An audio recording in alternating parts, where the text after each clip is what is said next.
Let me welcome you to the final session of Systematic Theology 3. We are now introducing the topic of eschatology. Eschatology, the doctrine of the end time, last days, last things. And we are going to be looking at a passage in the book of Hebrews chapter 1. And so I want to start with that reading, and that is Hebrews chapter 1. And we're going to look specifically at verses 1 and 2. Again, that's Hebrews chapter 1, verses 1 and 2.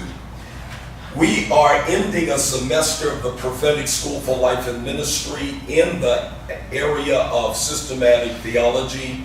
We will end our public speaking semester next Saturday.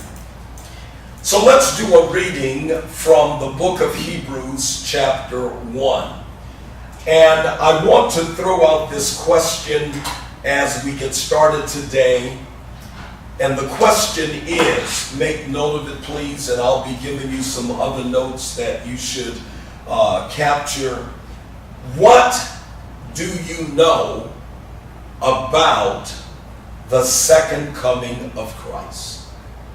What do you know about the second coming of Christ? That's the first question. The second question would be, since you have studied the Bible,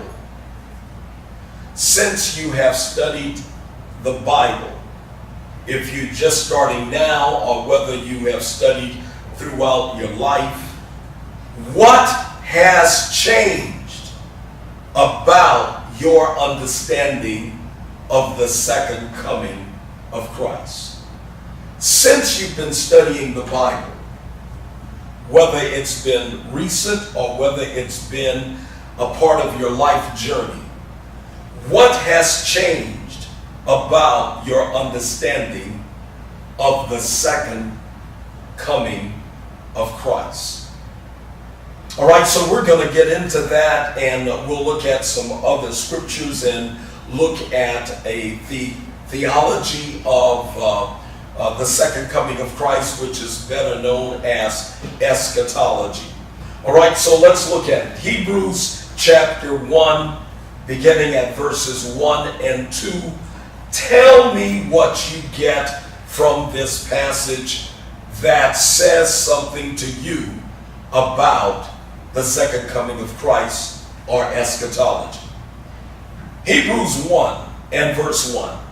God, who at various times and in various ways spoke in time past to the fathers by the prophets, has in these last days spoken to us by his Son, whom he has appointed heir of all things, through whom also he made the worlds. That's where we're going to stop. Verse 2. God, verse 1, who at various times and in various ways spoke in time past to the fathers by the prophets, has in these last days spoken to us by his Son, whom he has appointed heir of all things, through whom also he made the worlds. Now, looking at that passage, what do you see that would speak to you about the second coming of Christ? Any thoughts? Me, the first thing I think of is when the disciples were looking at Jesus rise. All right, when the disciples were witnessing his ascension. All right. The angel spoke to him and said, the same way that you see him leaving, yes, he will come back in the same manner. That's right. That's in the book of Acts. That's right. Okay, so that comes to mind. He ascended, but he's also coming back. All right? Yes, Carlette, what do you get from this reading that maybe spurs some interest, thoughts about the second coming of Christ? From this, I get that pretty much everything is centered around Christ. Okay.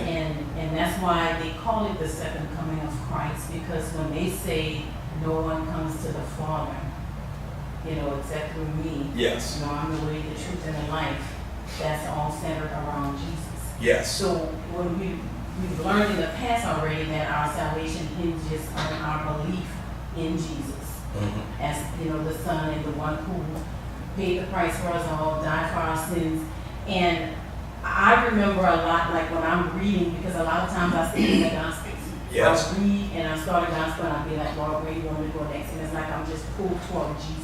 All So right. I'll go to the next Gospel, then the next, and the next, because I just like hearing about him and hearing him talk. Sure. And a lot of what I get is when I used to hear people talk about you better be ready, because you never know when that day is going to come. All right. I'm looking at the second coming of Jesus, and I know we all go about our days busy with this, that, and whatever, but it's not always not to be busy, and sit and waiting. Right. But it's about how you are, not Yes. what you're doing. Not what you're doing. Or is your heart ready? Or are you right? Okay. And ready. So I could be busy doing a lot of things, but if I'm right Yeah. inside, if I have done what I should have, and I've been prayerful in my life, and I've been in God and guiding me like I should be, Yes. then I look at that, because I used to be scared. It used to scare me. I used All to say, well, then what am I supposed to be doing? They use, and I know it's the way they use it. It's like, okay, one woman will be grinding and doing this and Yes. that and whatever. But so I'm like, so then what am I supposed to do? Just sit and look and wait. But you can sit and look and wait all you want. If you're not right, Yes. you're still not going nowhere. Yes. So I've learned over time not to be so hard on myself, Okay. and to say simply, Yes. just make sure that you're right with God, and then you study and you know what God expects of you. But I'm saying simply do that, not Yes. that it's a simple task, Right. Right. but Right. not to make it seem so, I guess, so literal with what I see sometimes in text when they say don't be busy doing this and don't be that, because I know some things were kind of used as examples. Mm-hmm. But when I think about the second coming of Christ, that is my thinking, that everything hinges on Jesus. And my biggest thing is just being right with God, day by day. Okay. Is the way that I take it. Okay. Because it's a lot. Yes. Sometimes I go over my day at the end of the day. Yes. When I'm even working, I start thinking, and I said, Lord, I hope I did well today. I Yeah. hope I pleased you. I hope I didn't get caught with this and that. But that's my thinking. That's good. That's good. So in other words, when you think about the second coming of Christ, you think of introspection. Yes. You look within yourself to see what is happening, what you should be doing.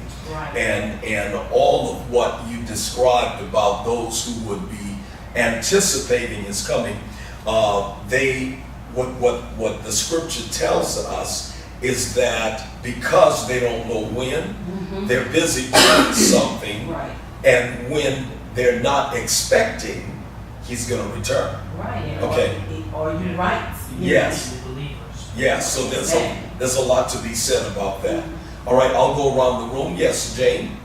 When I see this, what comes to me is that, first of all, God spoke to the prophets Yes. in the earlier days. He spoke to the prophets, yes. But now he's speaking to us He's speaking. individually Yes. through his son. Yes. But I'm reminded of that scripture that says Christ will come back for his church, his bride. Yes. And I consider myself as part of that bride. Sure. So learning to hear him Yes. and to be led by him Right. is what that scripture reminds me of. When Christ comes back, will I be ready? Will you be ready? I don't want to be like the bridesmaids. All the 10 virgins. The Yeah. 5 5 wise and the 5 foolish. Yeah. Exactly. So, that lets me know that Christ is coming back, and like Claudette stated, actually that's the scripture the Lord used to pull me. John the 14 and the 26, no man can come to the Father unless they come to Christ. Okay. So it leads me back to Him, and on a daily basis I ask God to help me to hear Him more clearly, to close my ears to the voices of the enemy or strange voices, even my own flesh. Okay. Because sometimes it's not the enemy. That's It's true. the flesh. That's true. Or it's life. Yes. Because Yes. I like to tell people that, well, what happened? Life happens. Okay. I'm not going to glorify the enemy all Right. the time with that it's his fault. But That's right. in saying that, to me, that scripture is saying that Christ is coming back for his bride. Okay. Now, I know he's coming back. Yes. I think you raise an interesting point that I think we will see at some point. It would be interesting to do just a class, a whole semester on eschatology, because there's so much to it. We could do a whole semester on it. Well, Bishop, actually, Thursday night, Deacon Larry, your deacon, Yeah. asked me how I would answer that question on 0 to 10. Yeah. Okay. And my response to him was 0 plus. Minus A 0. 0 plus. I just put no one because Okay. I see God as so vast Absolutely. Yeah. That's unique. That's special. That's good. that I couldn't even attach a number to. There you go. Yeah. There you go. Yeah. You got the point. But I agree with you when you said that, Mike. That's why I wouldn't answer. Because I'm like, how do you you can't answer that? And what you said made perfect sense. Ask God. Only He can tell you how much you know. Exactly. He only lets you know how much He wants you to know anyway. Because Exactly. the reason why I said 0, because I could read the scripture today and God will reveal one thing about himself. But Yeah. I can read it a month from now, he will show me something different about himself, but it's still God. Absolutely. So that's why I stayed at 0. Yes. Yes. His ways are past finding out, the scripture says. Okay, so that's good. Let me mention a point that Jane is making about the second coming of Christ. It's not for everybody. Yeah, that much I know. That's why I said He's returning for his bride. And that in itself raises a lot of questions about what's going to happen to the rest of the people. All of that is in the study of eschatology. Yes. Well, it's true. I don't care What did what she happens say? to the rest, as long as I go. You know what? Because what can you do? Wait a minute. I care now, you know, because you would want people to get there, you know, and get Yes. right. But once that day comes, you think I'll be thinking about who left behind? Because there's nothing I can do Sure. at that time. You know what I'm Sure. saying? It makes me that Jesus. I That's all fully- I'm saying, Lord, I'm sorry. He knew it before you said it. Yeah, exactly. And knew what you meant. Okay, Betty. Yes. What's your thoughts about this passage and the second coming? That scripture, I see Jesus on his white horse. Okay. Like in Revelation. He Okay. comes as a warrior this time. Yes. And he's coming to get, which is his true inheritance. What he was promised, what God said was his. That's good. The kingdom. Yes. And he's coming to get his people. But I Yes. see him as a warrior this time, not as a minister, not as not that he's not humble in all of those characters, Mhm. but as yes, as I'm here. Yeah, the line of Judah. Yeah. You know, and that's how I see him. That it's time to put up and shut up. Yes. You All know, right. So that's a good way of putting it. He's coming back to reign terrain. That's reign. right. Terrain and rule. Yes. Yes. Good. All right. I guess Alon- I always look at things in processes. Okay. I don't know, I think I just kind of do that with everything. That's And okay. for me, this one, it tells me that God's been preparing for the second coming way before. Mhm. Because, and you know how we say God gives us chances and we go through a process. Well, I think initially he spoke to the prophets Yes. to get to us. Yes. But some of us were able to receive that. Mhm. But then he came in the form of man. He came his son so that we can see him human, Yes. going through some of these same things, teaching us these things. Sure. And then we had him. Right. And now he's coming back to see if we were able to grasp all those things. Sure. So he And spoke to then- the prophets in the past, Right. and then he comes himself. He comes himself. It's In kind of the like a person of Christ. reinforcement. Here Yes. I am in the form of man. Yes. So you can see, and then I'm coming back. Yes. Yes. That's good. That's good. Well, the second coming of Christ is in two phases. And that's something we study in eschatology.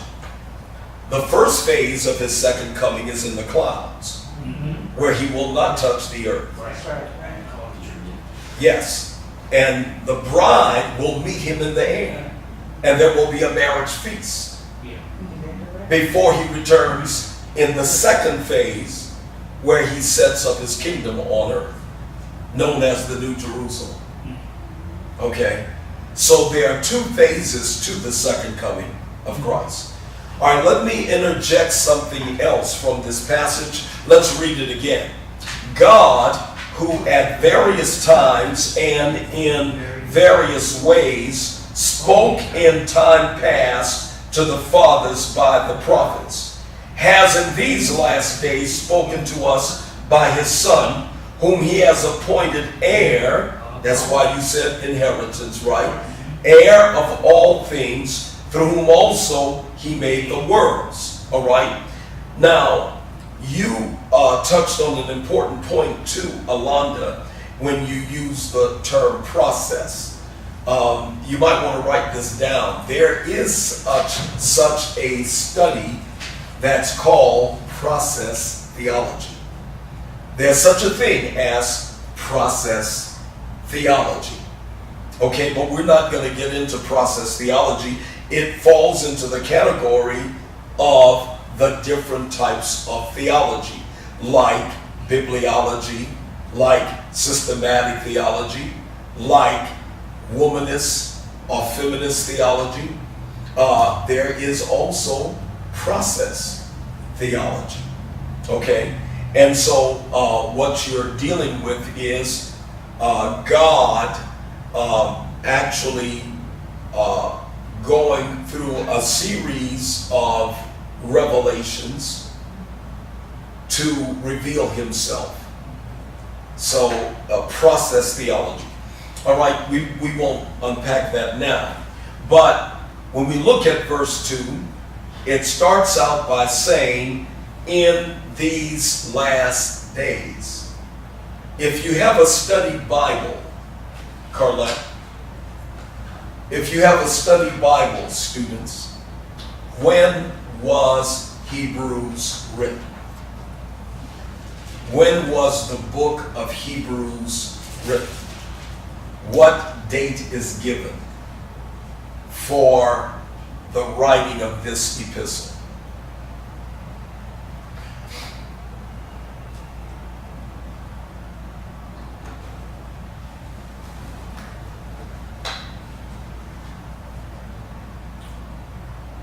Have you found it yet? Is a date given? Do you want to consult Google?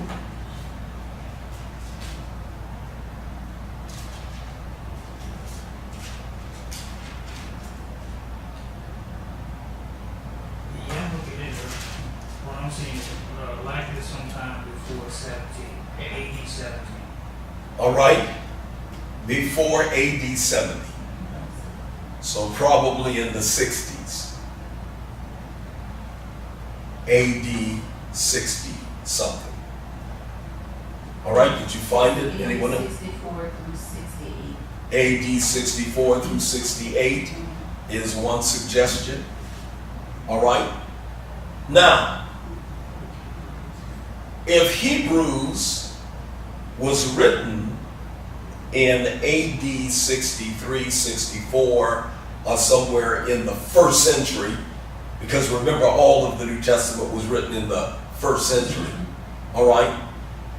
We are hearing who we believe wrote this book, Paul, say that the last days started with the appearance of Christ. That if you want to put a timeline on when the last days started, it was at the appearing of the birth of Christ. God has in these last days spoken to us by his Son. Okay? What that suggests is that the last days started with, write this term down, what is called the parousia. Parousia, P-A-R-O-U-S-I-A. Parousia. All right? Alonda, look it up for me. It's a Greek word, parousia, and I'll share some more interesting terms associated with this. Parousia. We are looking at the parousia. All right? Did you find it? It means the second coming, presence, arrival, or an official event. There you go. The word arrival, presence. Another word would be the appearance. And did I spell it correctly? Parousia. Okay? All right, so we are talking about the appearance of Christ. When Jesus appears in the virgin birth, that starts the clock to what is the beginning of the last days. The clock starts ticking at his birth. That becomes the last days. His appearance, the parousia. Okay? So we could use his appearance as God setting the last days in motion. Yeah. Right. So if he started the last days at the birth of Christ, we're not in the last days. We're in the last of the last days. Yeah. Further along than we thought. Absolutely. So that's. There's not much left to be fulfilled. Right. Yeah. Well, a lot of things that we're seeing today happened back in the Old Testament, even with the time of Noah, with Sodom and Gomorrah. We're looking at a lot of the repeat of men with men, sexual immorality. So a lot of that is going on today. We got the non-believers of Christ, like Pharaoh, I'm God. So a lot of people are calling themselves God. Yes. Yes. And with all of this, it's I'm a self-made man. All of these negative things in the flesh, that's what's coming up. The only thing I'm seeing actually is the devil is cutting up. Oh, for sure. So For sure. he's the angel of the air, and so he's using, we being reborn in sin, he's using man to his advantage to really to pull people away from Christ for complete salvation. And so this what makes the people that God called when Jesus does come back and he calls his church up, it won't be that many people who believe. Gotcha. Gotcha. So, because there's so many of them who are totally lost.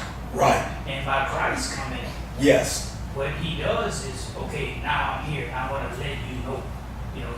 I speak once, speak twice, third time, yeah. Now Right. You got to get it now. Right. When I say that there's not much to be fulfilled, let's remember we have 39 books in the Old Testament. Right. And Jesus is in each one of those books in some form or another. All right? So he gave us all the prophetic awareness of the coming of a Messiah. Yeah. And when you study Isaiah and Jeremiah and Ezekiel, Yes. you don't only study the prophetic words of his first coming, but of his second coming too. Yes. Right. Yeah. So you see, there is the starting of the last days and his appearance at the Parousia. Not much is left to be fulfilled. After all, it's over 2,000 years Right. that he's come. Go ahead. And I was gonna say, it's amazing how people they were not ready for his first coming. True. Here he was, and this is not what they were expecting. Ex- So much more, how much more won't be ready for the Yes. second coming. But like Steve and Larry was saying, it is so much going on today. You have, what I'm seeing a lot of too is the attacks on Christians. Yes. Like, I don't know who or what it is that some people believe in, but if they all have this universe thing and whatever. But that's okay. Everybody has different beliefs, but I'm seeing that they attack a lot of Christians because of that. They don't just sit quiet and believe what they believe and say, well, forget them. They believe this. They come straight out. They try to debate. They pretend to ask you questions. They put silly things on social media. Like, I've seen one where if you're choking, would you prefer somebody to pray for you or do the Heimlich? Now, that's just silly. It's just silly, but it amazes me how a lot of them believe in God, some of them, but it's Christ that they're rejecting. Yes. Yeah. One of the things we're going to do during the conference in November, I'm going to have one of my spiritual sons, Junior PG, to talk about what millennials believe about church. And he did, you heard it, Yeah. in Chicago, if you saw it on Facebook, why I love God but dislike the church. And he was speaking for millennials. Okay, so we're going to take that to another level in November. Okay, we're going to take that to another level. Because what is actually happening, Carlette, is that the number of people who are becoming Christians are fewer. Yes. And there are fewer people turning to Christ.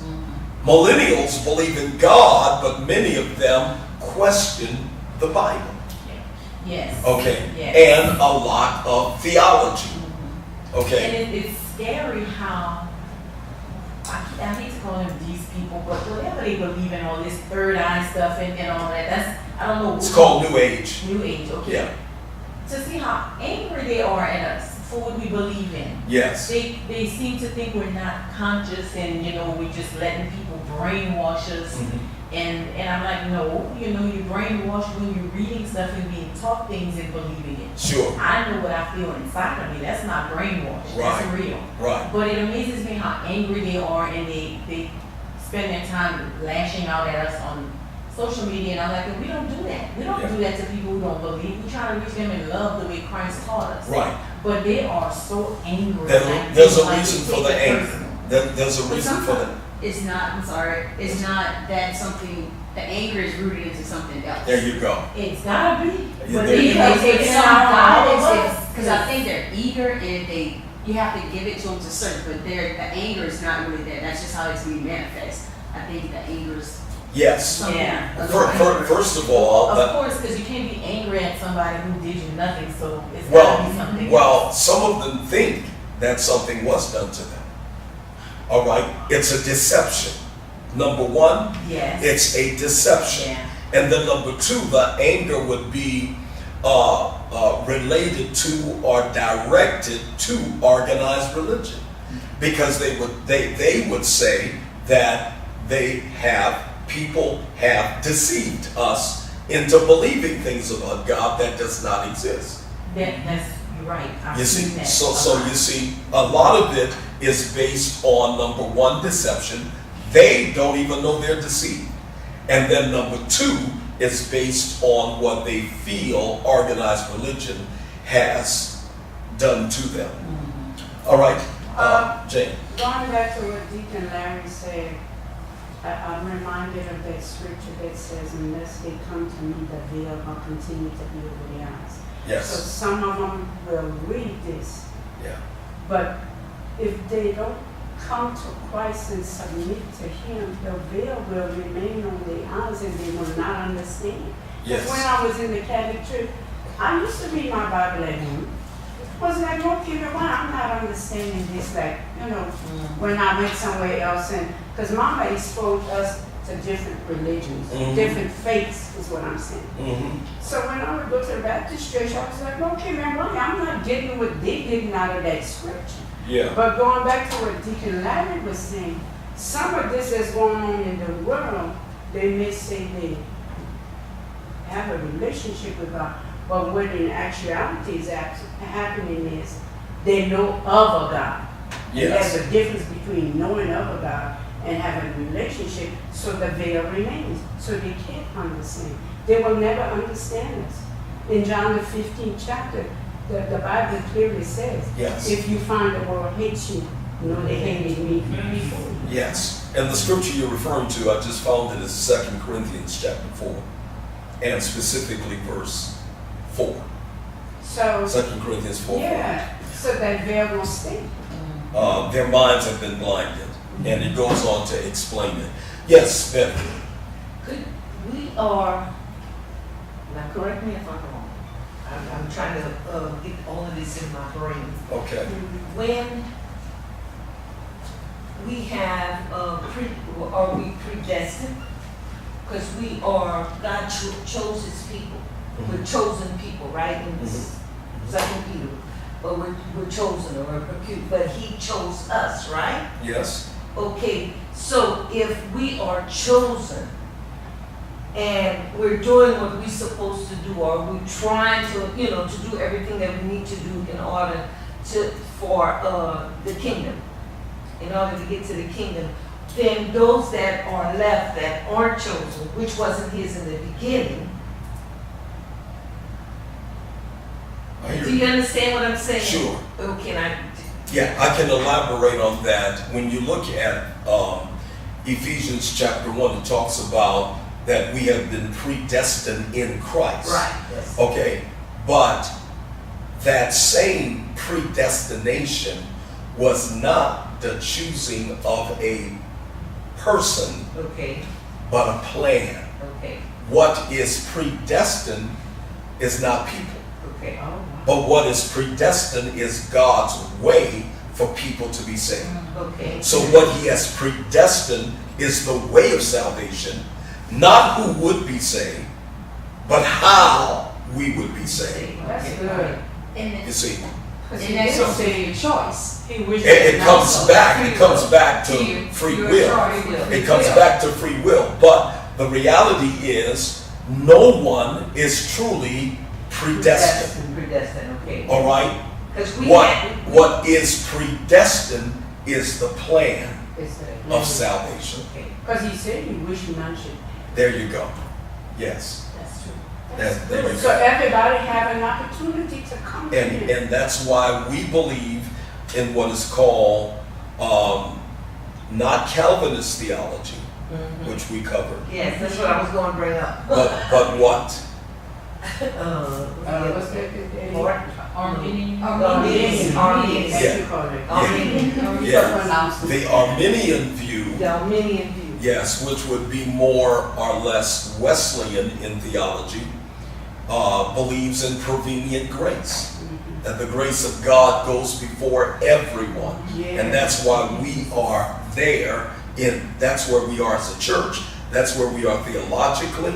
That those who are Presbyterians and some others who are Calvinistic in their theology actually believes that God picks who He wants to be saved. I don't think that's true. Yeah. Okay. Just like in the Bible, though, people who said Jesus was committing blasphemy because He was considering Himself to be God. Yeah. I'm seeing a lot of that today. You have a lot of people who do believe in God, they just can't grasp Jesus, a man. That's true. That's the problem. That And is, that's a problem for them. yes, yeah, and let me tell you, it will be forever the problem. Because you can't get rid of But, it. You can't eradicate it. and Because guess what? That's the plan. Yes, that's true. But also, I've noticed too that when I'm hearing people or when I see certain things, it's always, people are not giving God his credit. They're not giving God the glory, not even Jesus, because it's always I. Yes. Yeah. It's Yes. always I did this, or look what I have, and it's, Yes. in some ways, it's a slip of the tongue. Mhm. But in other ways, a lot of people believe it's them. That- They don't believe that God is in control, and Yeah. that God is giving you his grace and mercy. There's a name for that, if you want to write it down. It's called secular humanism. Okay. Secular humanism is man having faith in man, or humans having faith in humans. That you can pull yourself up, that you can make your own world, that you can do whatever you want. It's called secular humanism. Is it those who don't believe in Jesus? I can't get past that. Is it because they feel like he was human, like a man? Well, And I find different reasons. Like this one girl had a picture. She put a picture of Jesus, whoever that was.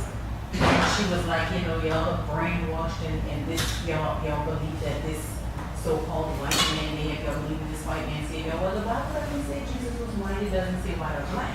If you can understand what you read, it alludes to where he came from. But this picture that she put up, I'm saying to myself, where did you get that? That's just man who painted what he thinks sure. Jesus looks like. This other girl told me that this other guy who is always debating with her said Jesus is some character or something like that. It's like they bash him. You have some people who may not believe in God, but I don't hear much of that anymore as much as I'm hearing those who believe in God. They believe in something of power and it can't be a man. Yeah. Because the new age people, I see they'll put rest in power.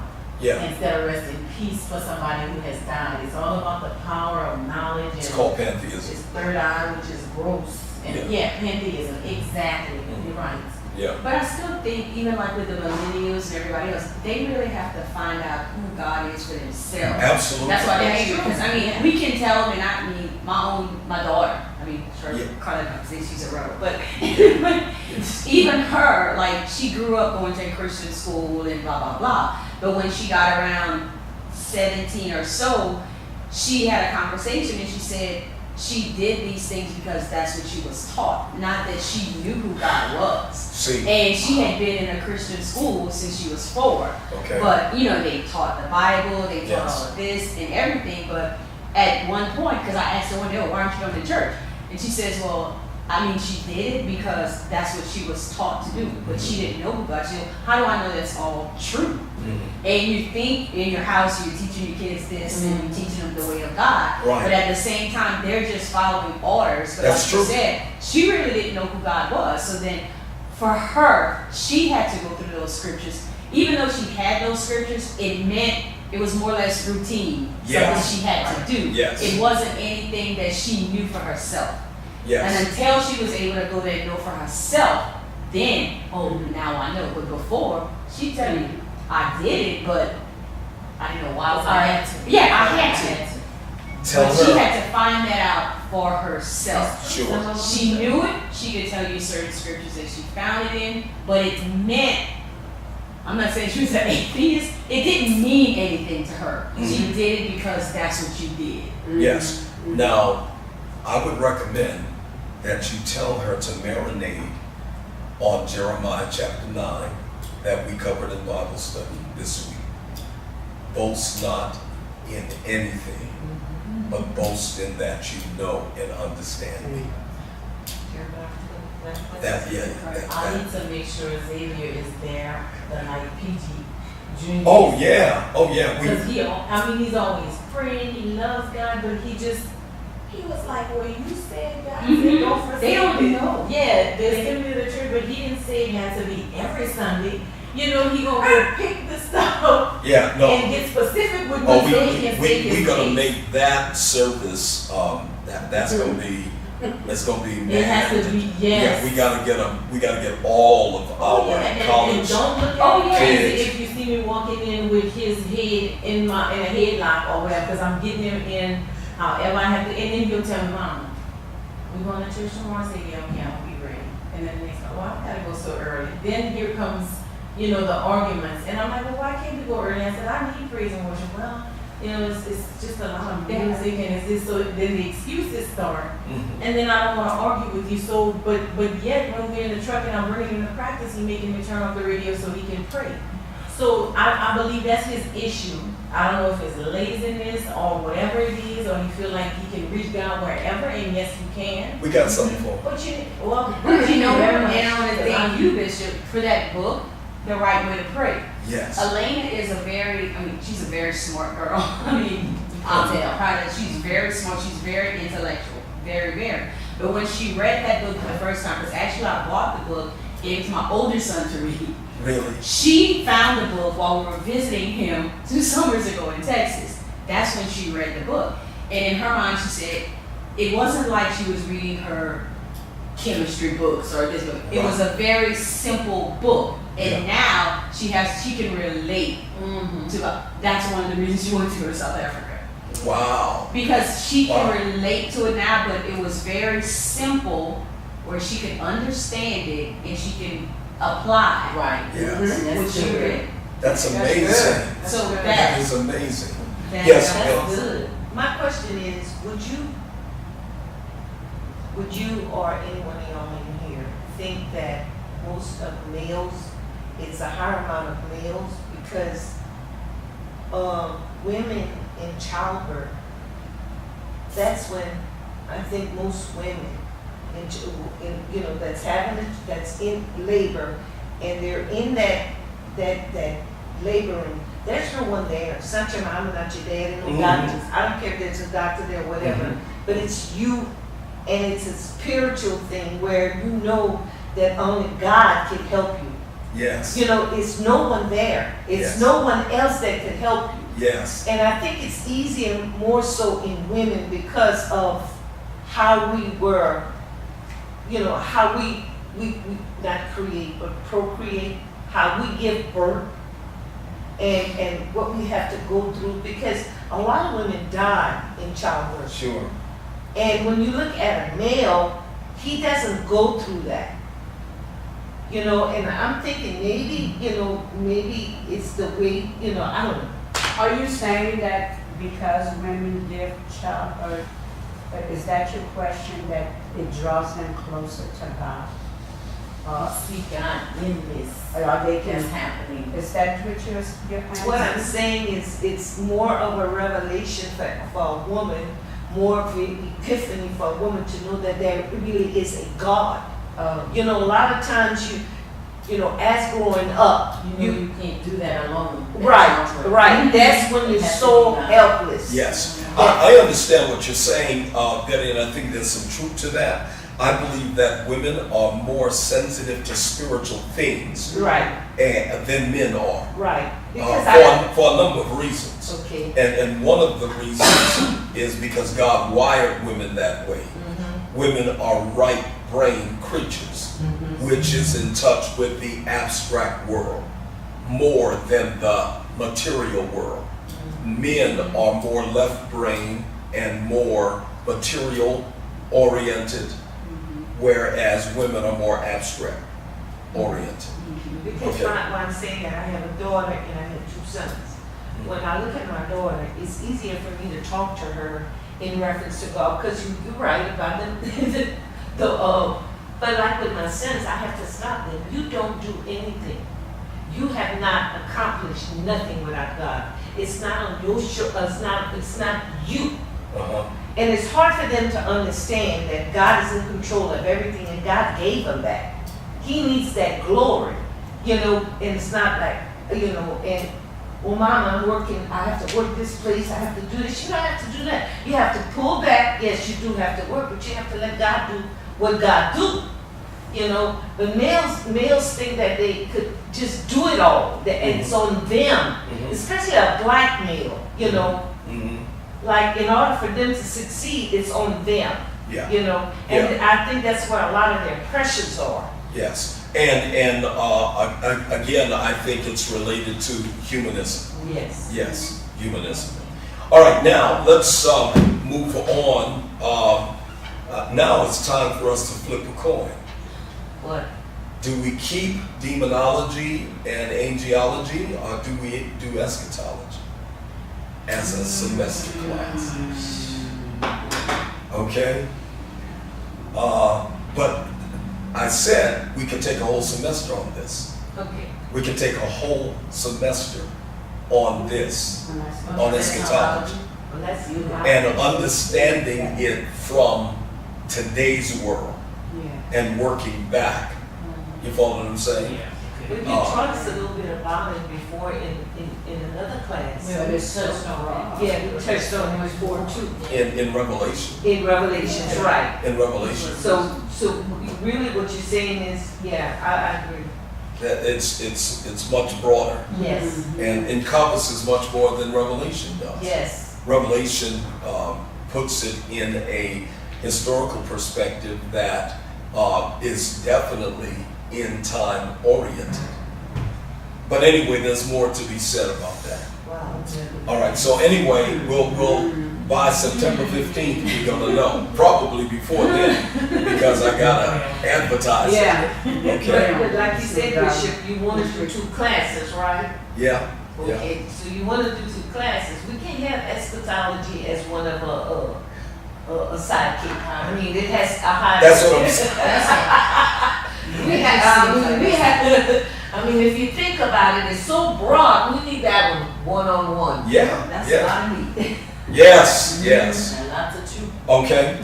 All right. Now let me introduce another term, which this might be interesting to people today. You know, millennials might be interested in this class as well. But let me give you another term that you should make note of, and the term is eschaton. E-S-C-H-A-T-O-N. Eschaton. That's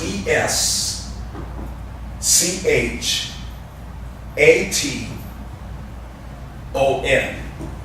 Eschaton. All right, eschaton is another term from which, students, we get the word eschatology. Okay? And I'm going to recommend 2 articles for your assignment. I didn't note it on your handout, but I'm going to ask that you note it, and I'm going to suggest that you read 2 articles, but because we have too much to read from our book today, this first article is Jesus and the Eschaton, Part 1, which is an introduction. That's the title of the article.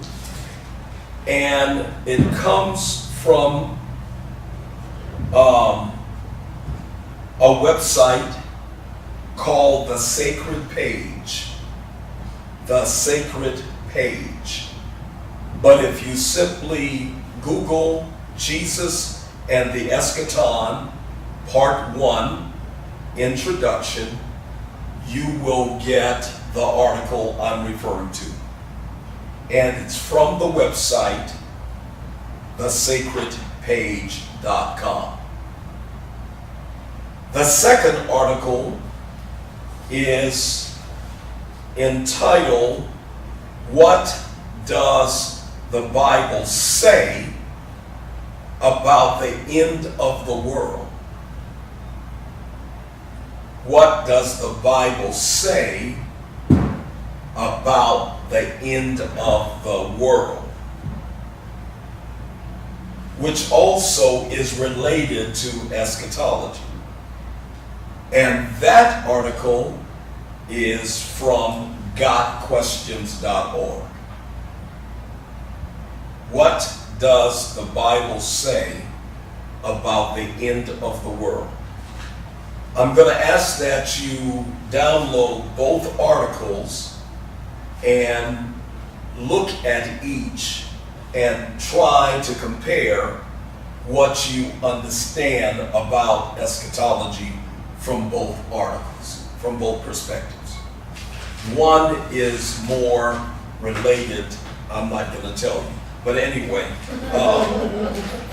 you'll read it for yourself. All right, so you have those titles, right? Yes, sir.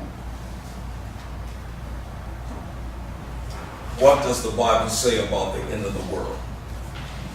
All right, so if you think this would be a class you would want to take next semester, we can do this.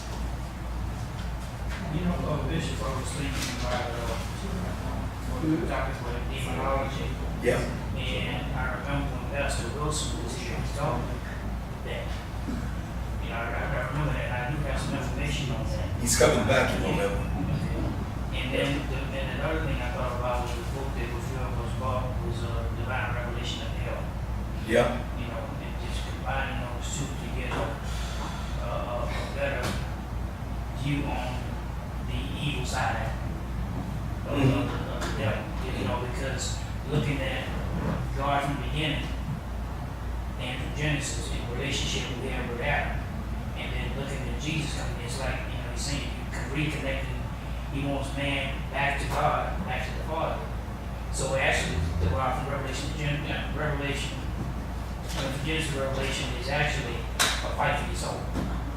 Yeah. It's all about the soul. Yeah. Yeah. But the question, Bishop was asking the question, you know, I think you, what would you first find, Bishop? That's my own opinion. What's that? what was that, Betty? I said, I think you ought to go with your first mind. That's my own opinion, and know when you Oh, put about the the first question. class. About the class. Yeah. You know, that's my own opinion. It's quite all right. It's quite all right. Okay. We'll see. All right. Take a look at your handout for today's outline, and we're going to now look at page 1155 in your textbook.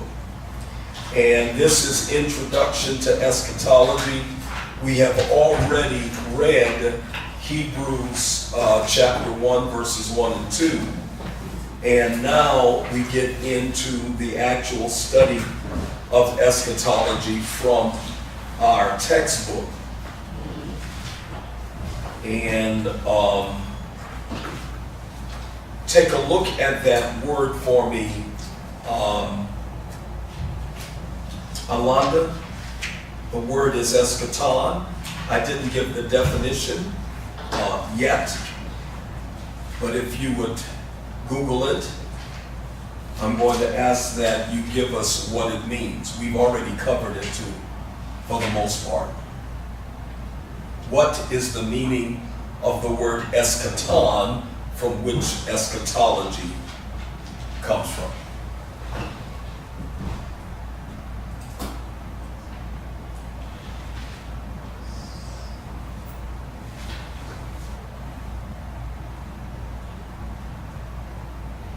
The final event in the divine plan, the end of the world. All right, the final event.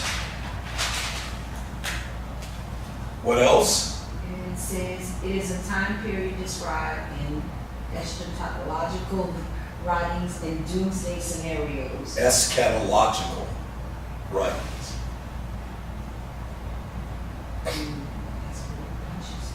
All right, we'll get its meaning. It basically means last things, last days. Okay, you could sum it up that way. All right, so let's look at page 1155, and we will look at the introduction to eschatology. You will notice that what does these verses mean from the one we read in Hebrews. We've now unpacked that already. And so now we're going to look at the chapter summary and study questions on page 1155. Let's read the chapter summary together. The study of eschatology has evoked a variety of responses among believers, ranging from virtual avoidance to total preoccupation with the doctrine. So stop right there. In other words, there's a broad spectrum when it comes to the study of eschatology. For some people, Jane, it causes them to want to avoid the subject, because eschatology is also personal. You have a personal eschatology. We're going to talk about that later. Okay? And so some people avoid it because it's talking about the end, the last days. The clock is ticking. Okay? That's why it's scary. You're on the clock. But we were taught to be afraid. Yes. Yeah. Yes. Yeah. All right, so then on the other side of the spectrum, we have those that would be totally preoccupied with the topic. Yes. And those people want to study more about prophecy. They want to study all the prophecy of the Old and New Testament. They want to look at what eschatology means for today's world, and they are preoccupied with it. I know some people who will only study prophecy, and to me that's not balanced. Okay? Because you have to get the whole counsel of God. So there are people who become preoccupied with eschatology or prophecy. All right? And that's the other side of the spectrum. So let's continue to read. It says, a balanced view, highlight that, is advocated. That writer, who happens to be Milton Erickson, is a man after my own heart. Because I would tell anybody, whatever you study, it has to be balanced. Okay? All right? So a balanced view is advocated. A variety of systems exist, including modernize, demodernize, realize, existentialize, politicize, and systematize. All of those are forms of eschatology. You got a year? Yeah. Yep. Okay, so number them. All right? You have modernized, demodernized, realized, existentialized, politicized, and systematized. At least 9 conclusions may be drawn about eschatology. Okay? So you see how broad this is, students? All right? When I've taught eschatology before for International Seminary, it had at least, I think, 4 or 5 different phases, and I always added to it. Okay? So it is a broad study. Here are some questions, study questions. What are some reasons we should study eschatology? What are eschatomania and eschatophobia? Stop there for a moment. Put them in your notes. Eschatomania would be the approach that people would be preoccupied with eschatology. That means they go overboard with it. They are maniacs when it comes to the study of eschatology. Are you with me? That is eschatomania. The second word is phobia, which means a fear of the study of eschatology. That's the avoidance of it. Okay?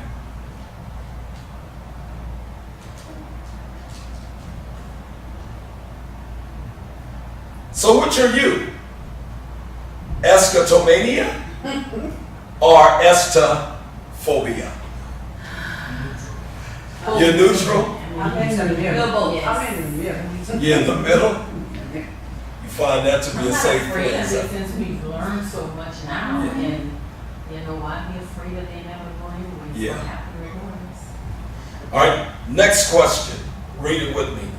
How do classification questions help us analyze an eschatological system? You need to get used to pronouncing that word. Eschatological. Again. Eschatological. Again. Eschatological. There you go. Eschatological system. What questions need to be raised? Compare and contrast the 6 selected eschatological systems: modernize, demodernize, realize, existentialize, politicize, and systematize. So in other words, you could study each one of these by themselves. Okay? It's all eschatology from an approach to it. All right? A modern approach, a demodern approach, a realized approach, an existential approach. All right? Develop a chart with 3 columns. Write each system in the first column. Identify the main exponents in the second column. List the principal views of each in the third column. Look back over the chart and try to formulate your own conclusions. How do the conclusions at the end of the chapter help you develop an effective approach to eschatology? All right, so if we were sitting in Oral Roberts University, where I have taught, or at Fuller Seminary, that would be your first assignment for the week, to put together that eschatological chart. Okay? I wasn't speaking French. I was speaking. Y'all know what's coming up. Okay. All right. Let's move on. So we have that introduction. Let's go to page 1160 now and look at 7 classifications of eschatologies. All right. And we're going to look at those classifications of eschatologies on pages 1160 and 1161. All right? Now, a series of questions can be posed to help us classify the various eschatological views. In some cases, a single question will serve to classify the view being considered, since it will be a key to the entire system. In other cases, several questions will have to be asked if we are to fully comprehend the nature of the view with which we are dealing. All right? Number 1, is eschatology thought of as pertaining primarily to the future or the present? Highlight that question. Is eschatology thought of as pertaining primarily to the future or to the present? Let me give you a clue. Whenever you say realized eschatology, that's the present. That's the present. Realized eschatology. It's a part of your reality. Okay? But you'll have to unpack that to understand it. Okay? All right, so now, is it the study of the future or the present? It's both, people. Okay? Eschatology has traditionally been understood as dealing with the end times, matters to transpire at some future point. Some theologians, however, see eschatology as a description of events in the here and now. We are in a new age and experience a new quality of life. Still others view eschatology as a description of what has always been, is, and always will be true. In other words, it has a timeless character. Highlight that. Eschatology has a timeless character. At this point, it will be helpful to note a system that is used to classify the various interpretations of prophetic or apocalyptic material in Scripture. Highlight that word apocalyptic. Don't let it be a bad word because it's a big word. Apocalyptic has to do with events that are described in visions. All right? When something is apocalyptic, especially apocalyptic literature, it includes visions usually of end-time events or events that are described in visions. All right? Apocalyptic. And Revelation is an apocalypse. Daniel is an apocalypse. Jeremiah has, and Ezekiel has apocalyptic elements. Okay, so we're talking about apocalyptic literature in Scripture. While it is most often used as a means of classifying interpretations of the book of Revelation, or more generally, all such prophetic literature, the system can also be applied to distinguish views of eschatology. All right, so now we are looking at the 7 classifications of eschatology. They are actually numbered for you, but I would like you to put them numerically in your notes. Number 1, the futuristic view. Number 2, the preterist view. We're going to come back to these. Number 3, the historical view.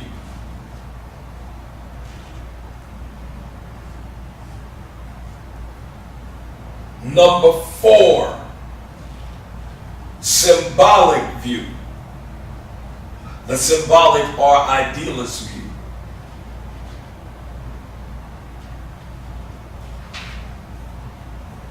All right, we will unpack all of those when we get to looking at these 7 categories. We have actually covered number 1, if you notice where the number 1 is on page 1160, is eschatology thought of as pertaining primarily to the future or the present. All right, and within that category, we have the futurist view, we have the preterist view, we have the historical view, and we have the symbolic or idealist view. Whenever we teach Revelation, we also deal with these different views. All right, you might remember it from our study in Revelation. All right, so let's look at the futurist view, and I'll tell you what to write. The futurist view holds that most of the events described are in the future. They will come to fulfillment at the close of the age, many of them probably clustered together. All right? So the futurist view, students, is that the end of time is when everything will be fulfilled. The fulfillment is at the end. The fulfillment of everything that was predicted or prophesied is at the end of time that is the futurist view.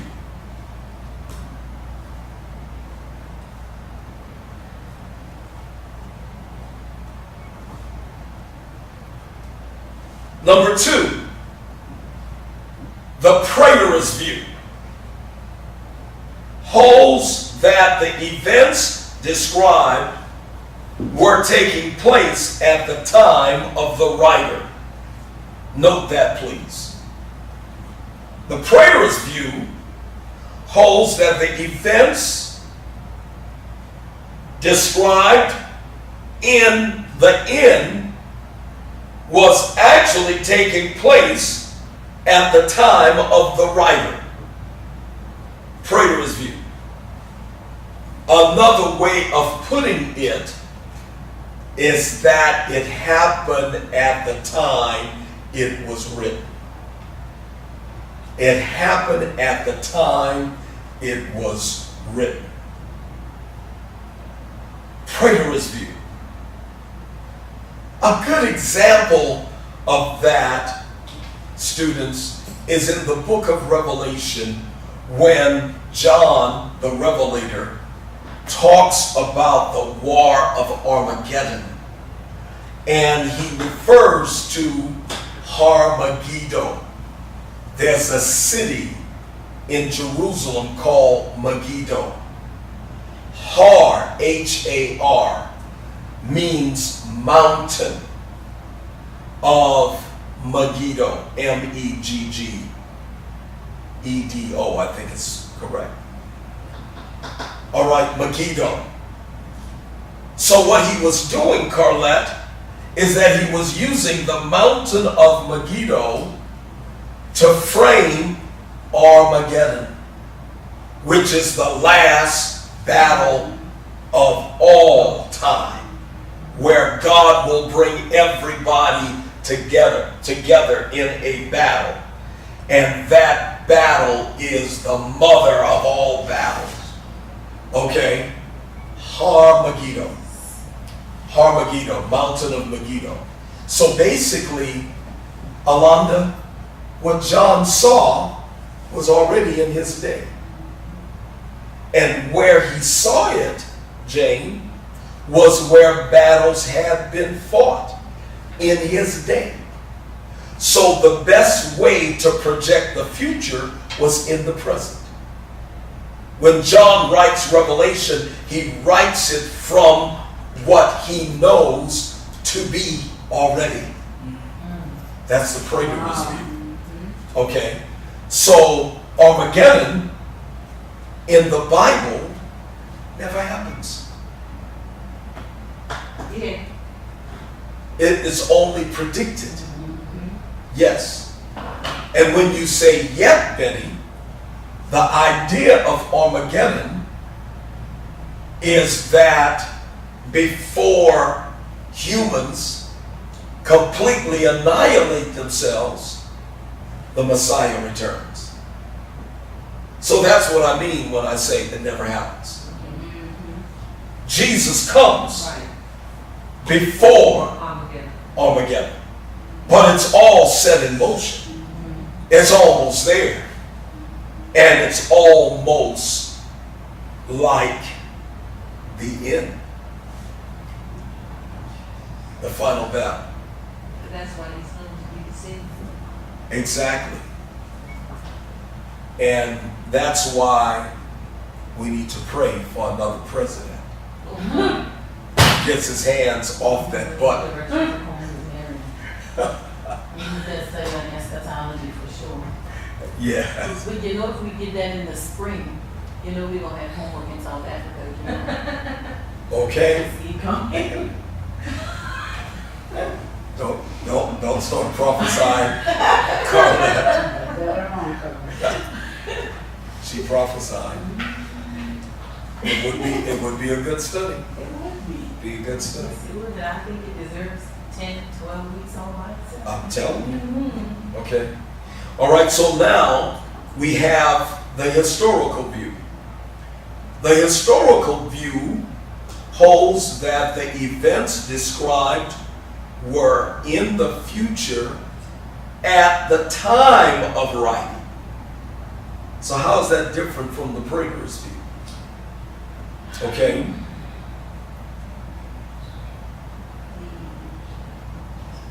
Did I finish the preterist view? You said that then it was written at the, Yes. events happened at the time it was written. Okay, that last sentence, did I read that?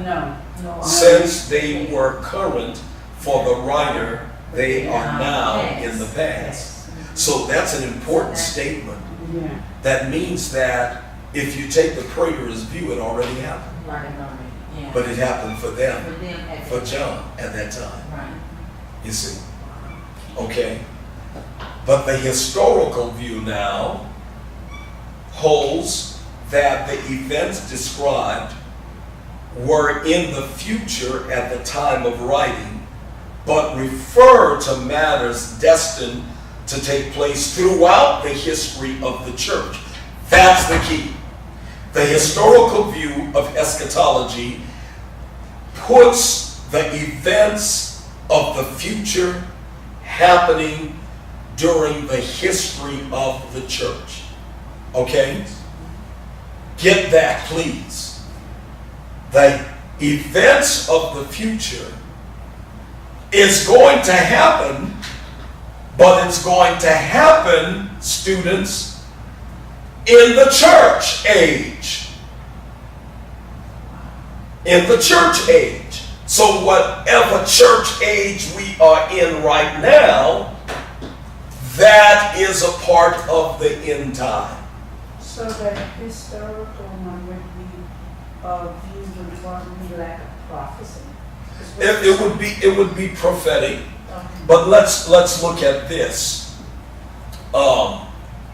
There was a time when Christians fought against Muslims. Do you remember what that is called? There was a time when they took up arms and they fought primarily over Jerusalem. It's called the Crusades. You knew it. I wonder why you didn't say it. The Crusades. All right? And they actually went to war in the name of God. The Christians had flags and they had armament and uniforms that showed a Christian sign, a mark, a cross, or something. And then the Muslims had the sign of the half moon. Yeah. Okay. All right. And other signs that were specific to Muslims. And they went to war for real. That is a part of church history. Another class we need to teach. Okay. Just gonna vote on it, love you. Okay, go ahead. Yeah. Okay. All right. And so the Crusades would represent, students, the end time events moving through history. So the Crusades was one point of history. Okay? All right? The Reformation, when the Catholic Church split and Martin Luther created a movement called Protestantism. That's a different time of history. To the study of eschatology, that is prophetic. And that part of history is a part of the end time. So you are looking at it through the eyes of history, but not just any history. You're looking at it through the eyes of church history. Yeah. So could you imagine how the people during the time of the Crusades felt? This is the end. We're killing each other. That was their eschatology. You see? All right. Think of the book of Acts. When Paul gets beheaded, He started all of these churches, founded these churches. Paul and Peter. Peter is crucified upside down. Paul is beheaded. You have to come with me to Rome. You have to come with me to St. Paul's Basilica, where his body is lying in state. I preached there. Yes, his tomb is there in St. Paul's Basilica. St. Peter's Basilica too. All right. Paul was beheaded. Peter was crucified upside down because he didn't want to die like Jesus. Yes. So they were to crucify him, and he chose to be crucified upside down. Yes. So crucifixion was a symbol of, and for the Romans, it was like the worst death that, Yes, So deaf. it was the the worst and the form of execution. Of execution, yes. It was the death penalty for them. Yes. The Yes. highest. Yes. But then comes John, who wrote Revelation and the Gospel of John and 1st, 2nd, and 3rd John, who outlived all of the apostles.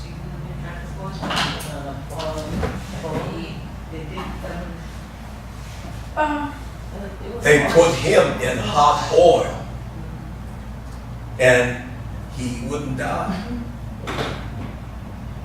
So they banished him to the island of Patmos. I took a group there to the island of Patmos, and we were on a cruise ship, and we had to board a boat to get to Patmos, small island. Yeah, the ship couldn't get killed. Yes. So we got in a small boat, and we went inside the cave where John wrote the book of Revelation. The mark of his head, where the wall, where he made the wall his pillow, his skull mark is still there today in that cave. And there's a monastery that's there. And they boiled him in hot oil. He wouldn't die. And so they banished him to the island of Patmos, which was like our Alcatraz. You've heard of Alcatraz? Yes. Okay. And Alcatraz is an island off the coast of New York. They banished him there. And he got the whole book of Revelation while it was in that cave. Bishop, do you believe that's why some people back off when they read about Paul and Peter and what happened to them? Would you say that's why some people back off, they don't want to go in deeper? That's the avoidance, yes. Yeah. Yeah, could be. But what I just gave you is the historical view of eschatology. Because guess what that was for John? That was him. Yeah. But John saw events in the future and in his day that actually happened. So that's what we mean when we say realize eschatology. Okay? That's some good stuff. That's some good stuff. Okay? All right, so let's finish the historical view. The historical view holds that the events described were in the future at the time of writing, but refer to matters destined to take place throughout the history of the church. Instead of looking solely to the future for their occurrence, we should also search for them within the pages of history and consider whether some of them may be coming to pass right now.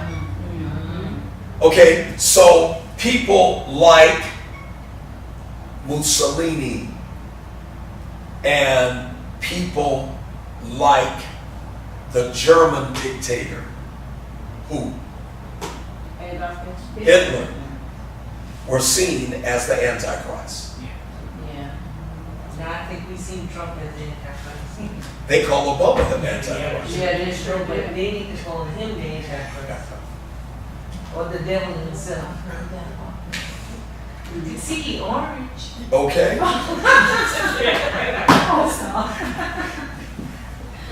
You're right, Betty. Okay. Okay, so we have what is called the historical view. All right, and you have to interpret it within history. So when we read, for instance, the 7 churches of Revelation, each one was a period of time. When you get to number 7, which is the church of Laodicea, it's now. It's happening now. So that's how you would interpret historically, using events in church history to depict future events. Question? All right, let's move on. Number 4. The symbolic or idealist view holds that the events described are not to be thought of in a time sequence at all. Put that in your notes. The symbolic or idealist view is to be interpreted, is not to be thought of rather, in a time sequence at all.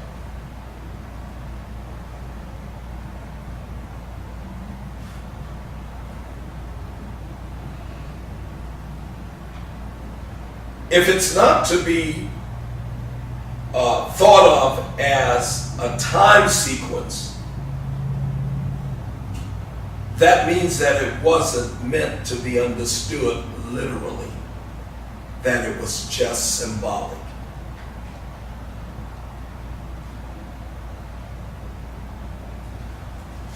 They refer to truths that are timeless in nature, not to be singular historical occurrences. Timeless in nature. And that each event was just symbolic of something. And some people interpret eschatology and the book of Revelation that way. That it's not really going to happen. It's just symbolizing events that's going to take place.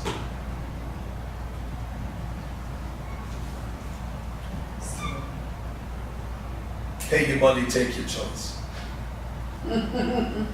Is what they say in seminary. Yeah, because I'm looking at even the Revelation, I'm looking at as far as time, it's like I said, there ain't no time limit on it. It's just the span of X amount of years. Mm-hmm. The only problem with that, Larry, is the words of Jesus. Yeah. The only problem with that is that we would have to ask, was Jesus talking about something symbolic when he said, I go to prepare a place for you? And if I go, I am coming again to receive you to myself. You see what kind of problem you have with that? Yeah, a lot of people are trying to know what year this is going to happen or what year that's going to happen, in prediction. And I'm looking at, no, you can't do that. Because only the Father knows. All right, repeat what you said for Jane about the historical view. What did you say I was just saying that- before my comment? Oh, because the way the situation is when people are looking at the time factor and how many years does Revelation expand to, they're trying to determine what's going to happen when. Yes. Just by looking at the events that are being revealed. Mm-hmm. And so there's like a time Yes. that people looking at. Yes. Here is the problem. Not only the problem that I just presented, meaning the words of Jesus. God is not a man that he should lie. Right. Okay, And his time is not our time. that's right. Okay, so when we look at it in terms of the symbolic, we have to ask some different kind of questions, you know. And the reality is events that Jesus said would take place have to take place. Some already took place. When you come with me to Israel, you will go to a place that is called, there's a city that Jesus cursed. Remember that? Okay.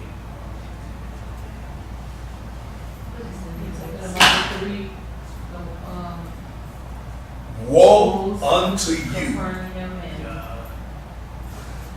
cool. yeah. Don't tell. Jesus talks about them. Woe unto you. There's a city called Chorazin. That's what I'm getting, yeah. Chorazin. He didn't do three.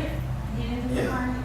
That's what I thought. Because he had done so many miracles there and they still didn't believe. Find the I'm scripture. looking at, I guess, Yeah, the yeah. three. Find the scripture. But one of them in particular, Yeah. Chorazin. Woe unto you, Chorazin.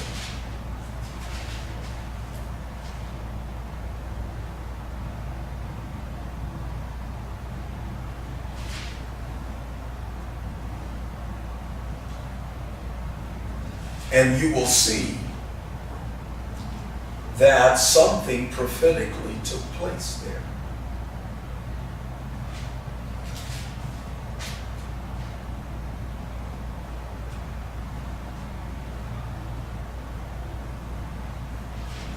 If you verbally Google it, it'll find it for you. Say it, and Google will find it. Woe unto you, Chorazin. Just like that. Say it in your phone. Okay? Woe unto you, Chorazin.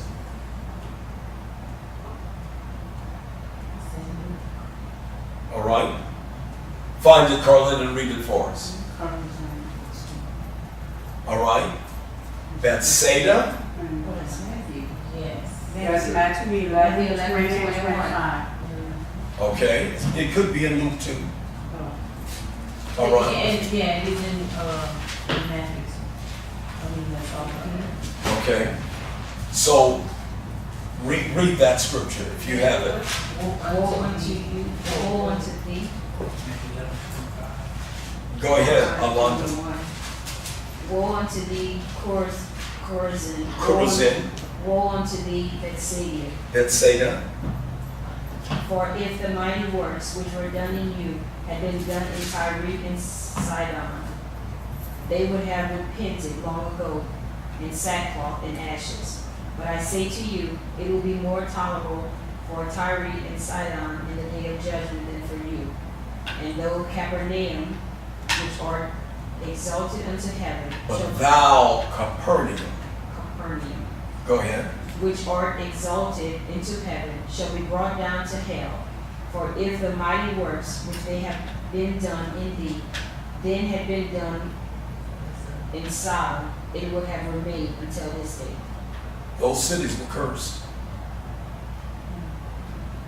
And Jesus, one of them, Capernaum, is where he spent his adult life. That was his headquarters, they called it. Yeah, Is that the city where they dropped the man through the roof? yeah, yeah. Yes. When we go to Israel, you'll see Capernaum. You'll see what's left Because it's still there. because it does not exist And then, as a city. It's just a barren. How long did it take that prophecy to come to, that curse to come to? We could chart it, we could find it in history, we'd have to look up the date. Okay. But Chorazin was destroyed with brimstone, hail, hot rocks, fire. And when we went to Chorazin, you could pick up what looks like charcoal. Wow. Rocks. Still? Still today. So the one that's there. Oh no. they think, It's desolate. I'm sure somebody could try, but then. but prophetically, he said those cities are cursed. That's true. Trust me, nobody's going to live there. I wouldn't want to try. Okay? Okay, so all of that, students, is eschatology. All of that is eschatology. But that type of eschatology, some would say, is symbolic or idealistic, in that when he cursed that city, it did happen. Yeah. So in other words, it's not something that's going to be in the future. It is something that happened. So it would be preterist. Yeah. And for them, it was futurist. Right. You see what I'm saying? Yeah. So there's a view that's not in the book that when I studied Revelation, you have what is a combination view called the preterist futurist. Preterist hyphen futurist, which is one view but includes two things. Okay, preterist futurist. Okay, so that's what we're talking about. So I would say we have to be careful, Deacon Larry, not to just look at the end time in the light of it being symbolic. Because everything that was prophesied is going to happen. Just like it happened in Jesus' day. It's going to happen. Yes. So there are future events that are yet to come. Yes. Okay, questions, comments? No, I just, sometimes when people talk about what's going on in the world, it takes me back to Revelation, because there are things that are spoken of that has to come to pass. Absolutely. So, and by them, some of them, I'm not there to understand it, so I don't basically try to explain it, but they look at me like, well, she's not surprised, she's not stressing, but it's there. It's there.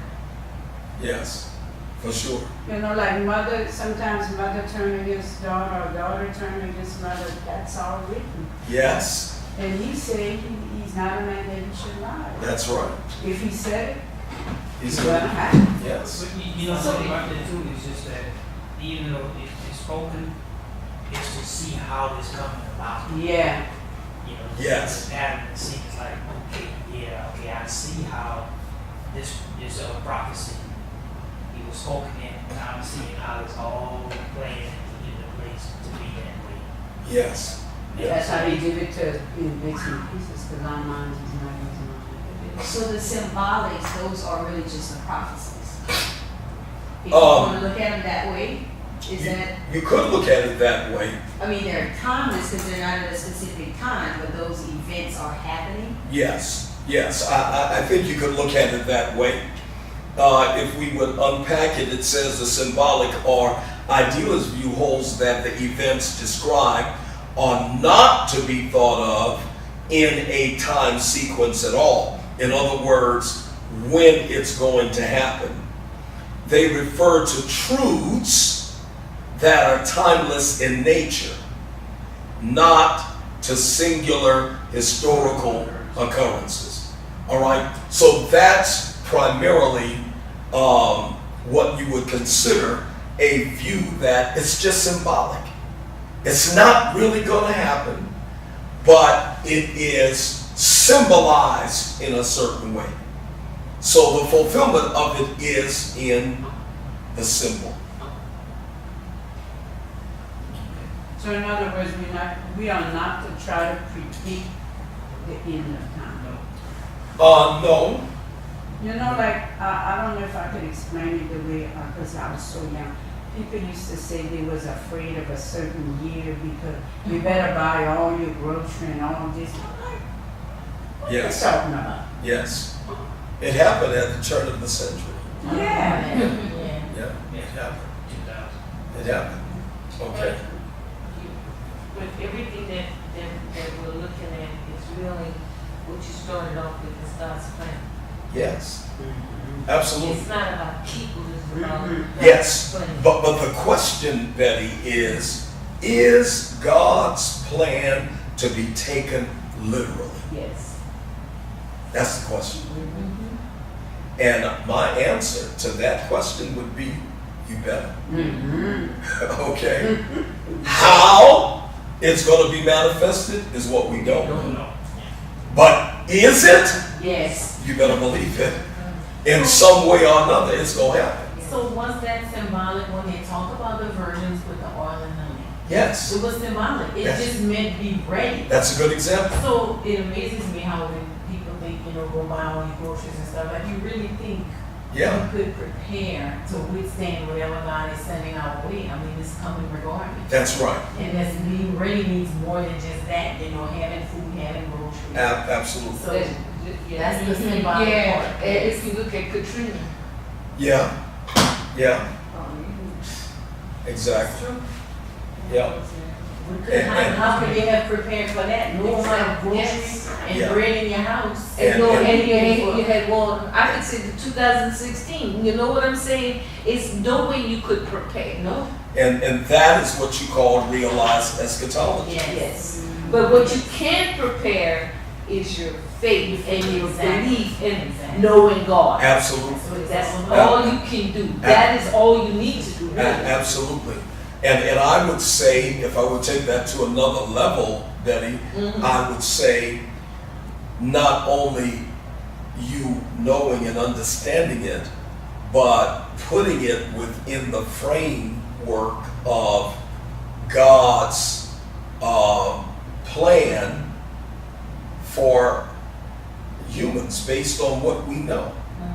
There are some things that are revealed. So it's working with what is revealed. Similar to what I said Thursday night. Yeah, There's not. Yeah, because what I'm looking at, the reference point on how much we know God. I believe, for me, the reference point is what He's got me out of Okay. that nobody else could do. Yes.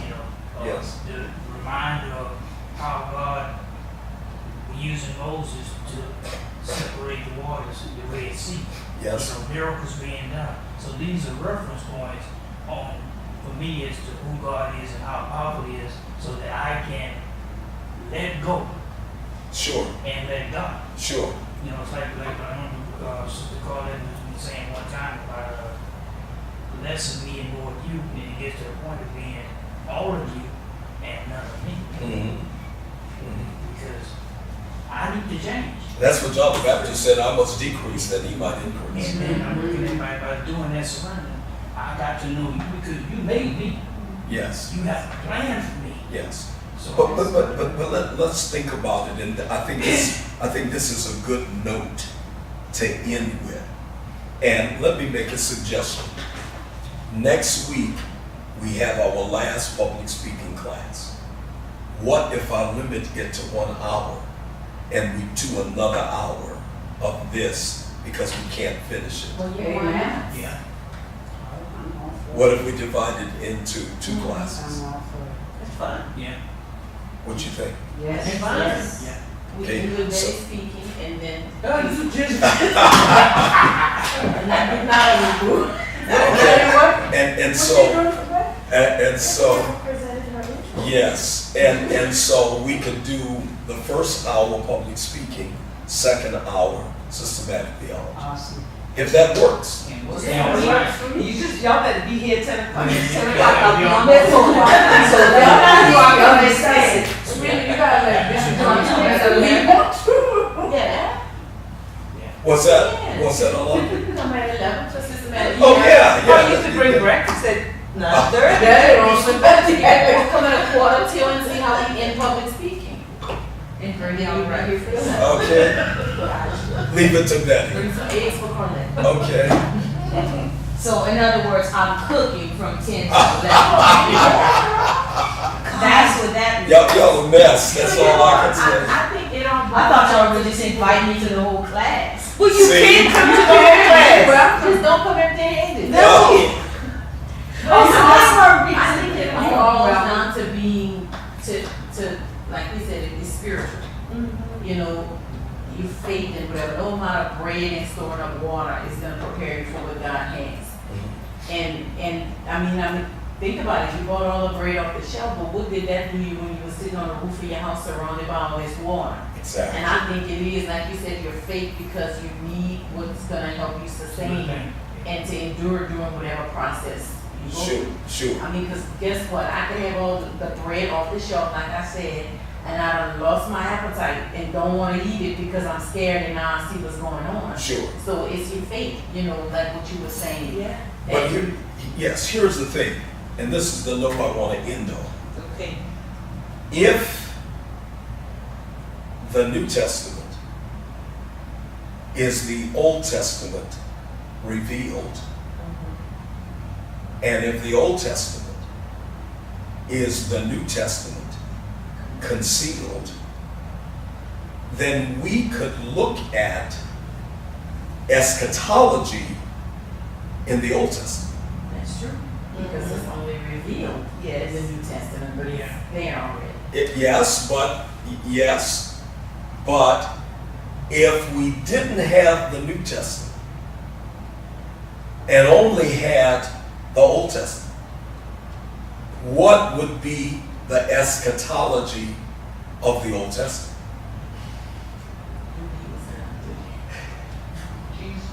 The fear of God. Because it speaks in the Old Testament about the Lord Jesus. Yes, Yeah. yes. But he's saying, what if we didn't have the New Testament? What if we didn't It's have? revealed, where is it hidden? In the Old Testament. Well, no. The New Testament, the Old Testament is the New Testament concealed. You're right. Right. Okay. So now you- But I'm separating it on purpose. I'm separating the New Testament from the So Old let's Testament. pretend it's not hidden, but where is it at in the Old Testament? Exactly. So if we talk about eschatology in the Old Testament, what would be eschatology in the Old Testament? What does eschaton mean?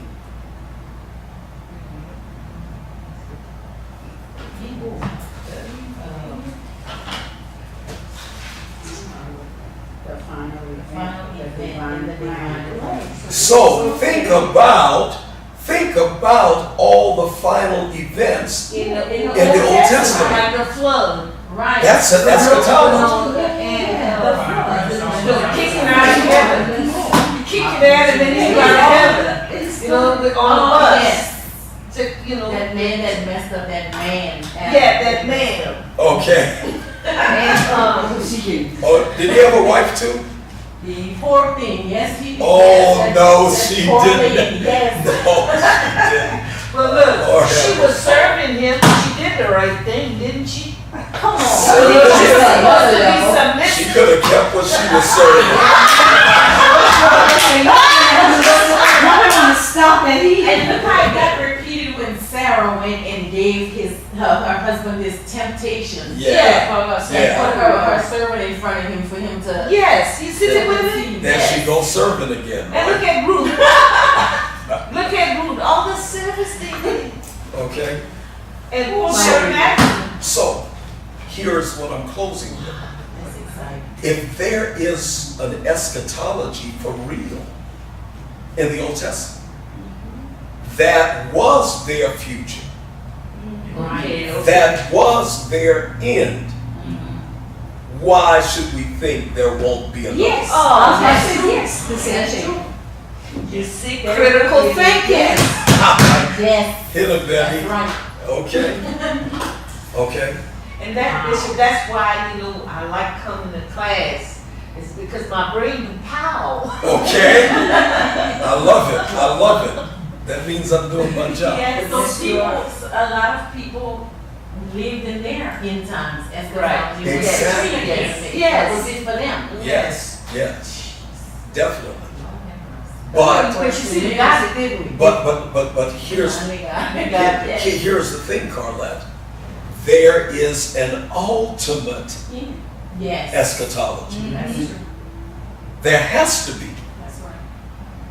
because you cannot eradicate the words of Jesus. That's right. There's an eschatology that says he's separating the wheat from the chaff. Jesus talks about a great white throne judgment. That's eschatology. Yes. That's Okay. Symbolic, like? Well, is it? Wait. Okay. Okay, so there's a crown of righteousness that is being laid up for the just. So guess what? There is an ultimate eschatology. Right. There has to be. Yes. Yes. Because it does a lot. But there's going to be several before that ultimate. Absolutely. Well, there's several happening Mhm. now. Yeah, we have Absolutely. several. Yes. Continuously A- happening. absolutely. But then you're going to still have that ultimate for the entire world. Right. Absolutely. So I've been meaning to ask you this: where did in the Old Testament the prophets and the righteous, when they died, we know that they were in paradise until Jesus came for them. Well, where did the unrighteous go? Was there just hell already? Hades. Hades. Yes. Same thing as hell? Yes. So they just went there. Yes, different but parts of it was a temporary holding. For the unjust. The unjust, and hell will be cast into the lake of fire. But that's So a is scripture. that the ultimate? That's Yeah. also Yeah. the Oh, ultimate. you can talk Yeah. That Yes. scripture with Luke, when we went, I Yes. think, when you were saying that when Abraham had, When the rich man was in Abraham's bosom. right. Yes. Oh, yes. And Yeah. the poor man was talking. Yeah, the poor man was in Abraham's bosom. Right, The rich and the man rich man was was in in hell. Hades. Lazarus, yeah. Yeah, Lazarus and, the rich man. The Yeah. rich man was In in Hades. Hades, and he was asking if. Right. Drop of water. And that was Oh, before, wow. and that was before Christ, right? No, that was during Christ. That was Jesus. No, but Jesus I'm was- saying that they referred to that happened in the Old Testament. No, it right? happened in the New In Testament. the New Testament. Jesus is actually using that parable as though it happened in his day. Right. Right. He Yes. names Lazarus. Right. Yes, it does. So there was a Lazarus type Yes. Okay. Right. that he's referring to. And fall at And, Abraham's and heaven. that's another thing about the parables of Christ. Okay, They were true events that he put in the story. Right. okay. So there was a Lazarus. Yes. So, but the eschatology was then?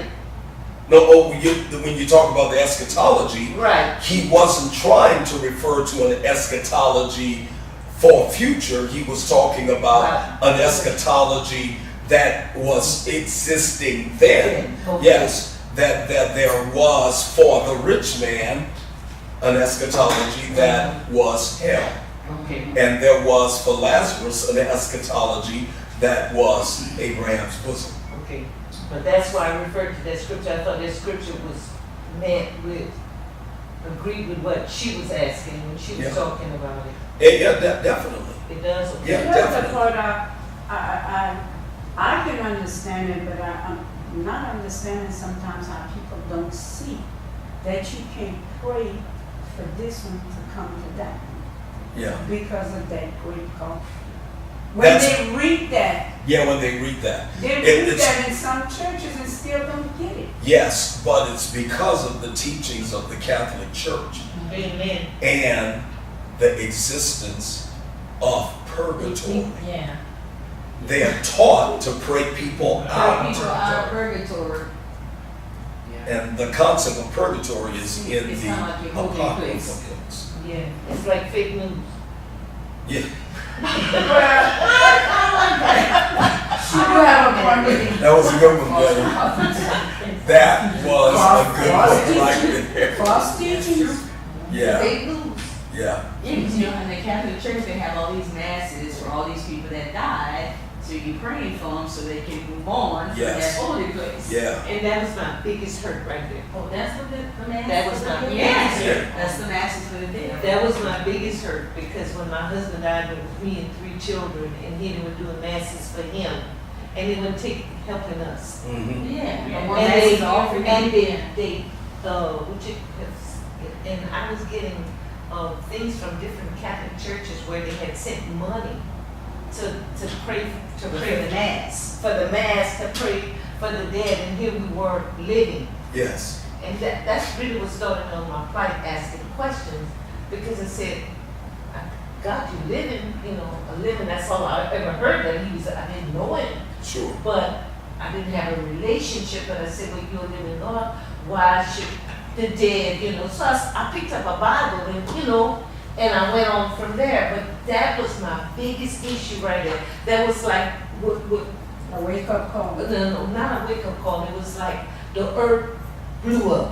Mhm.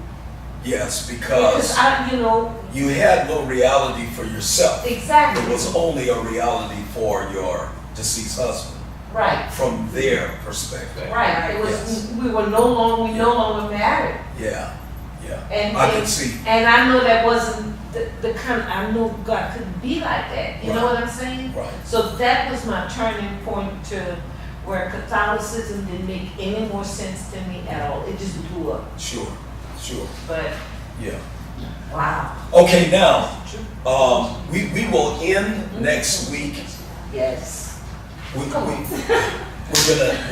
end next week with public speaking first, and then systematic theology as the second class. How do you want me to grade you for this semester? On attendance. So my kids used to be proud when they had a perfect attendance. So I said, when you proud of the grade, she said attendance. Do you? Yeah, she said it. Do you think I was listening? You know you don't want to hear what we have to say. But you see, Bishop, that's our eschatology. I understand, but it's not I need to be. realized eschatology, because what you're gonna get is a for real test. Well, that's up to you. Oh, I already know. I was saying that to myself. When we do a study of eschatology, it's very interesting. And I'm looking in here and I'm saying to myself, what are these assignments going to be like? Yeah. No, But I, that's interesting because it makes you dig and Yes. you learn no, more. I am going to give you an assignment for your final grade. You talking All- about this right here? Yes, all of, I'm talking about this semester. Yes. Okay. All of what we studied in systematic theology and what we studied in public speaking, I'm going to give you one single assignment. Okay. All right, and that's going to be your final. Mhm. And I'll tell you next week what that is, and you'll have a week to finish it. Not a problem. We knew it was coming. We was trying, nobody talked about it either. I'm just figuring out how you're gonna incorporate my final with the public speaking and Well, systematic no, theology. it's not. Public speaking. Not yours. Yes. Just shut up. We were just, he said once. I'm not worried about it. Since I have to bring breakfast, I'm done. I know Okay. what I was saying. Yeah, Now you right see, there. now you talking to him about two. We go. I didn't hear that. No, I know. Didn't have enough for this, but that's okay. All right, so you can see that this is an interesting topic. It is, you see why some people spend a lifetime studying. A lifetime. Yeah, okay, And more. yes, and more. And put that all together with going there, going to those places, Wow. and studying when you go there. Surreal. Okay, that's what you call living. I guess. That's what you call living. And this is next August? Next August. That's my What plan. is it, Israel and Rome? Or Well, no, we have to decide. We can do an extension to Rome, or we can do an extension to Egypt. I'll wrap it up. Let's talk about it. Father, we give you thanks and praise now for this day and for this final class as we culminate everything in the semester on next week. Bless us as we go through this day and help us, Lord, to appreciate all that you've given us so far. We give you praise in Jesus' name. Amen. So, yes, I have to make a decision, Carlette.